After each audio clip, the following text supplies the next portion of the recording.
الحمد لله رب العالمين، أشهد أن لا إله إلا الله وحده لا شريك له، وأشهد أن سيدنا ومولانا محمدا عبده ورسوله. أما بعد، فأعوذ بالله من الشيطان الرجيم. بسم الله الرحمن الرحيم. الطلاق مرتان، فإمساك بمعروف أو تسريح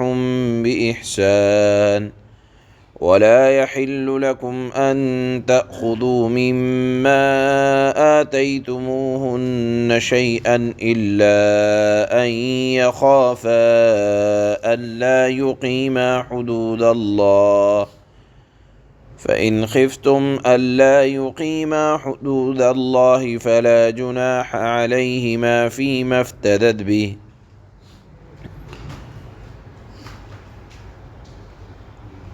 تلك حدود الله فلا تعتدوها، ومن يتعد حدود الله فأولئك هم الظالمون. صدق اللہ مولانا العلی العظیم۔ پچھلی آیت میں ایک لفظ آیا تھا کہ مرد کو ایک طلاق دینے کے بعد رجوع کا اختیار رہتا ہے عدت کے اندر۔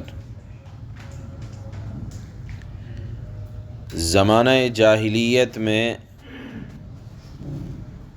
طلاق دینے کا بہت غلط طریقہ رائج تھا کہ طلاق دے دیا کرتے تھے اور بہت زیادہ طلاقیں دیا کرتے تھے، اور پھر جیسے ہی عدت کا وقت قریب گزرنے کا ہوتا تو فوراً رجوع کر لیا کرتے۔ تو یہ کہا جائے کہ نہ مرنے میں، نہ جینے میں، نہ نکاح میں، نہ کلی طور پر علیحدہ کیا جاتا، بلکہ اس طرح سے تکلیف دی جاتی۔ اللہ نے یہاں آیت میں جدا ہونے کا ایک طریقہ بھی بیان کر دیا کہ اگر مزاج نہیں مل پا رہا ہے اور علیحدگی ہونی ہی ہے اور طے کر لیا ہے، تو اگر طلاق دینے کی نوبت آ ہی جائے تو زیادہ سے زیادہ 2 طلاق دینی چاہیے، اس سے زیادہ نہیں دینا چاہیے، کیونکہ 2 طلاق دینے کے بعد میاں بیوی کے تعلقات کے بحال ہونے کا امکان رہتا ہے، کیونکہ عدت کے دوران اگر شوہر کو دل مائل ہو جائے تو رجوع کا اختیار ہے، عدت کے اندر کسی کو بھی پتہ نہیں چلے گا، اور اگر خدا نخواستہ عدت گزر جائے اور عدت کے دوران دل نہیں مل پایا لیکن عدت کے بعد دل چاہ رہا ہے کہ نکاح کر لیا جائے اور دونوں میاں بیوی جو تھے وہ راضی ہیں، تو محض نیا نکاح سے بات بن جائے گی، دونوں کی رضامندی سے نیا نکاح نئے مہر کے ساتھ وجود میں آ سکتا ہے۔ لیکن اگر کسی ظالم نے 3 طلاق دے دی تو اس کے بعد راستے بند ہو جاتے ہیں اور تعلقات کی بحالی کے کوئی طریقہ نہیں رہ جاتا۔ یہاں اللہ نے یہ بیان فرمایا کہ الطلاق مرتان، اگر طلاق دینی ہی ہے، کوئی ایسی صورت پیش آ گئی تو بس زیادہ سے زیادہ 2 مرتبہ دو۔ اس کے بعد اللہ نے فرمایا فَإِمْسَاكُمْ بِمَعْرُوفٍ أَوْ تَسْرِيحٌ بِإِحْسَانٍ، کہ شوہر طلاق سے رجوع کا فیصلہ کرے یا طلاق دینے کے بعد رجوع کا فیصلہ کرے یا جدائیگی کا، دونوں صورتوں میں فَإِمْسَاكُمْ بِمَعْرُوف، خوش اسلوبی ضروری ہے۔ یعنی اگر رکھنا ہی ہے، رجوع کرنا ہی ہے تو اچھے طریقے سے رجوع کرو۔ رجوع کرنے میں عورت کو ستانے کا پہلو غالب نہ ہو، خوش اسلوبی سے معاملات طے کرنے چاہیے۔ عدت کے دوران نان نفقہ یہ اگر رکھنا ہے، دوبارہ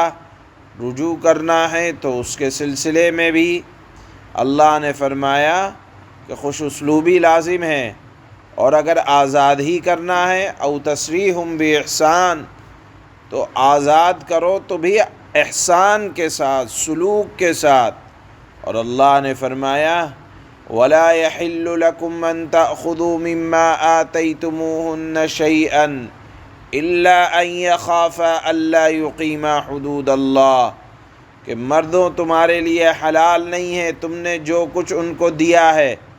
مہر میں سے ہو، ہدیے میں سے ہو، یا جو بھی کچھ دیا ہے، طلاق دینے کی صورت میں تمہارے لیے حلال نہیں ہے کہ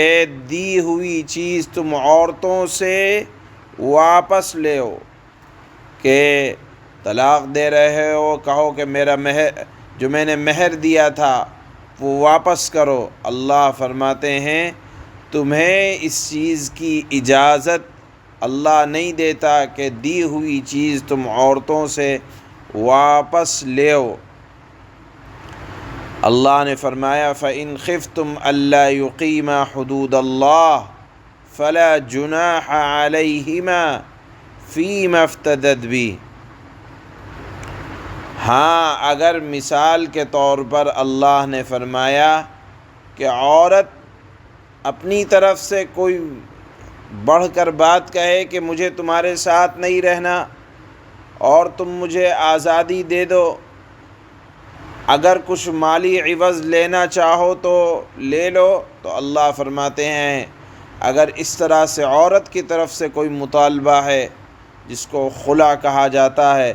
جسے ایک روایت میں آتا ہے ایک صحابی کی بیوی حضرت ثابت بن قیس کی بیوی نے اللہ کے نبی کے پاس آ کر کہا کہ میں ان کی دیانت، امانت، ان کے دین، ان کے مذہب، ان کے اخلاق پر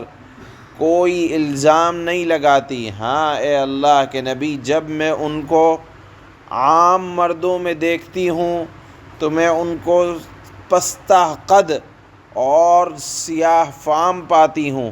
میں ان کے ساتھ رہنا نہیں چاہتی، میرا ان سے دل نہیں میل کھاتا، میں ان کو زیادہ کالا اور زیادہ پستہ قد پاتی ہوں۔ اللہ کے نبی نے فرمایا انہوں نے تم کو جو باغیچہ دیا ہے کیا تم اس کو واپس کرنے پر تیار ہو؟ حضرت ثابت بن قیس کی بیوی نے کہا کہ اللہ کے نبی بالکل میں ان کو دینے کے لیے تیار ہوں۔ اللہ کے نبی نے صحابی کو بلایا اور فرمایا کہ تم ان کو آزاد کر دو اور جو باغیچہ تم نے دیا ہے یہ تمہیں واپس کرنے کے لیے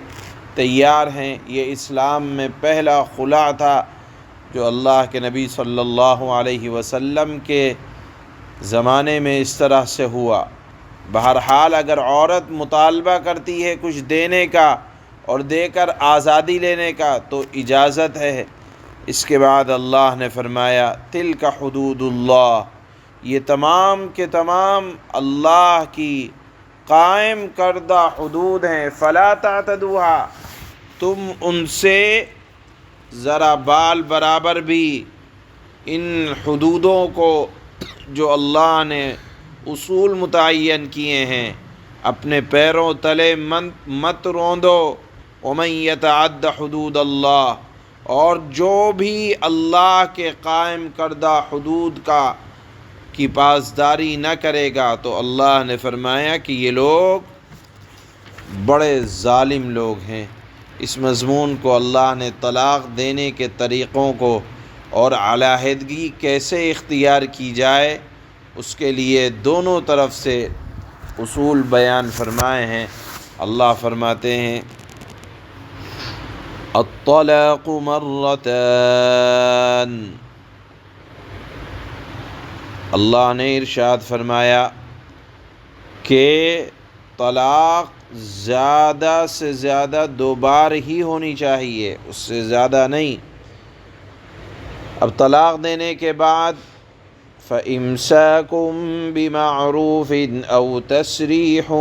بِإِحْسَانٍ، طلاق دینے کے بعد